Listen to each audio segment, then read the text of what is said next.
আজকে আমি যে ভিডিওটি নিয়ে এসেছি, এই পুকুরে আমি কখনো আসিনি। এই পুকুরে যে আপনারা পরিবেশটা দেখতে পাচ্ছেন, এই পুকুরটি টোটাল 50 শতক একটি এরিয়া। এই 50 শতকে প্রায় 6 লিটার রেনু দেওয়া হয়েছিল নভেম্বরের 15 তারিখে। তো এই নভেম্বরের 15 তারিখ থেকে আজ প্রায় 15 তারিখ, 3 মাস অবধি হয়েছে। এই 3 মাসে এই রেনুটি শূন্য থেকে এখন যে মাছটি আপনারা দেখতে পাচ্ছেন, এটি প্রায় 300 লাইন মাছ চলে আসছে। এই মাছটি গরমকালে প্রায় 25 কেজি খাদ্য খেয়েছে। এখন শীতকাল 7-8 কেজি করে খাদ্য খায়। এই মাছটি আমরা যখন নিয়ে এসেছিলাম, আমরা ভেবেছিলাম যে নভেম্বর মাস আসলে পোনা এতটুকু হবে কিনা। তো আশা অনুরূপ খুব একটি ভালো রেজাল্ট আমরা পেয়েছি। তো আশা করা যায় এই যে 50 শতক জমিতে আমরা যে রেনুটা ফুটিয়েছি, এখানে প্রায় 3 লক্ষ রেনু রয়েছে। এই 3 লক্ষ রেনু এখন যেটা 300 লাইন আসছে, এখান থেকে আমরা আরেকটি পুকুরে সেট দেব। ওই পুকুরটি প্রায় 30 শতক, ওখানে আমরা 50 বা 60 হাজার মাছ আমরা সেট করব।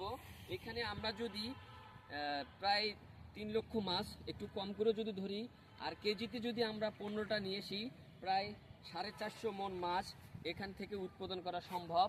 এই 450 মন মাছ উৎপাদন করতে গেলে প্রায় অনেক টাকার ফিড যাবে, মেডিসিন যাবে। এবং এই মাছটি কোনোটাই যখন কেজিতে আসবে, এটি মে মাস অথবা জুন মাসে এই মাছটি আসবে, তখন আমরা দেখতে পারবো আসলে এই মাছটি উৎপাদন করতে গেলে প্রায় 130 টাকা বা 135 এরকম একটি উৎপাদন খরচ হয়ে যাবে। কারণ এখানে মাছটি এখন যে অবস্থায় আছে, এখানে কিছু পুরুষ কিছু মহিলা সংখ্যক মাছ রয়েছে। আপনারা যে মাছটি দেখতে পাচ্ছেন, যেটি ছোট মাছ, একদম ছোট, এটি পুরুষ, আর যেটা বড় এটা মহিলা মাছ। এগুলো আমরা যখন মাছ অন্য পুকুরে সেট করব, অবশ্যই কাটাই করে দেব। কাটাই করে দিলে সেই মাছটি দ্রুত গতিতে বৃদ্ধি পাবে, খরচ খুবই কম হবে এবং একটি ভালো রেজাল্ট পাবো। তো এই মাছটি যে আমরা এতক্ষণ কথা বলছি, আসলে এই কথাগুলো দীর্ঘ এই পরিশ্রমটি 6 মাস বা 7 মাস লাগবে। 7 মাস পর আমরা এটি একটি ফলাফল পাবো। আর এই 7 মাসের যে একটি গল্প আমি এই ভিডিওতে 3 থেকে 4 মিনিটের মধ্যে আপনাদেরকে বলছি। যারা শিং মাছ চাষ করবেন, অবশ্যই এই ধরনের পুকুর সুন্দর করে প্রস্তুতি করে তারপর আপনারা মাছগুলো সেট করবেন। তা না হলে কখনোই আপনারা এই মাছগুলো চাষ করবেন না। কারণ শিং মাছ চাষ করতে গেলে অবশ্যই প্রস্তুতি প্রয়োজন, জানা প্রয়োজন।